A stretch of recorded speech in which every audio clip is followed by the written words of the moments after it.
এবার দেখবেন expel dual action এরোসলের সৌজন্যে ডেঙ্গু পরিস্থিতি।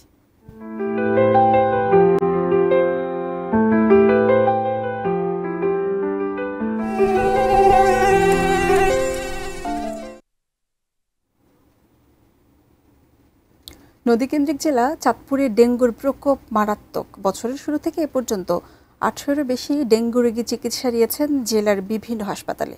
বর্তমানে চিকিৎসাধীন আছেন 28 জন।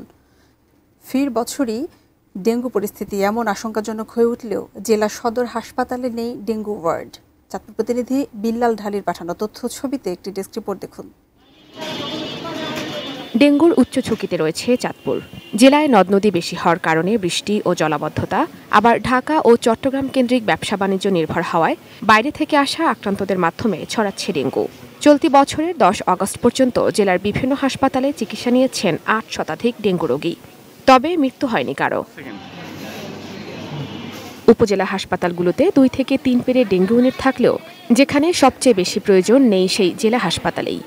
রোগী ও স্বজনদের অভিযোগ, মিলছে না কাঙ্ক্ষিত চিকিৎসা সেবা। সংকট রয়েছে বেড ও ডেঙ্গু পরীক্ষা ব্যবস্থার। নিচ থেকে আনার সময় আমাকে একটু গাইড করে আনার জন্য ওই সুবিধাটা পাই নাই। এদিকে কোনো ভর্তি নাই, শৃঙ্খলা নাই, ডেঙ্গু রুমের শৃঙ্খলা নাই। নিজেরা বাধ্যতামূলক অন্য কেবিন ভাড়া নিতে হয়েছে। মানে বিছানা যে পরিমাণে ক্যাপাসিটি তার চেয়ে দ্বিগুণ বা 3 গুণ রোগী বেশি হয়ে যাচ্ছে, যার কারণে আমাদের রোগীদের একটু সেবা দিতে একটু হিমশিম খাচ্ছে। হাসপাতাল কর্তৃপক্ষ বলছে ধারণ ক্ষমতার চেয়ে অন্যান্য রোগীর চাপ বেশি থাকায় কিছুটা ব্যাহত হচ্ছে চিকিৎসা সেবা। আলাদা ডেঙ্গু চিকিৎসার পর্যাপ্ত প্রস্তুতি রয়েছে তাদের। আমাদের এখানে সার্ভিস দেওয়ার জন্য পর্যাপ্ত পরিমাণে যেটা মেইনলি যেটা ফ্লুইড সেটাও আছে আমাদের। এছাড়া আমাদের যে পরীক্ষা যেটা হয় আমরা ডেঙ্গুতে যেটা করি NS1 এবং অ্যান্টিবডি, সেটাও আমাদের এখানে আছে। তবে আমাদের যেটা সমস্যা সেটা হচ্ছে আমাদের স্থানের সমস্যা।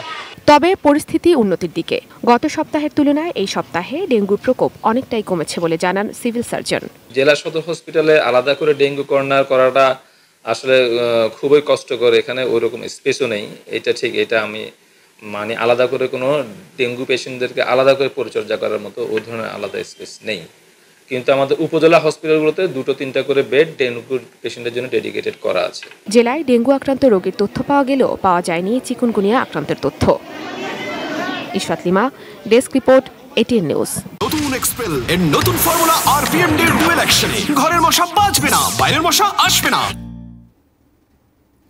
ডেঙ্গু, চিকুনগুনিয়া সহ মশাবাহিত বিভিন্ন ভয়াবহ রোগের প্রাদুর্ভাব বেরিয়ে চলেছে। নিজেকে এবং পরিবারের সবাইকে মশা থেকে সম্পূর্ণ সুরক্ষিত রাখতে ঘরে ব্যবহার করুন এক্সপেল ন্যাচারাল অ্যারোসল, আর বাইরে গেলে সাথে রাখুন এক্সপেল ন্যাচারাল মসকুইটো রিপেলেন্ট, যা সরাসরি ত্বকে ব্যবহার করা যায়।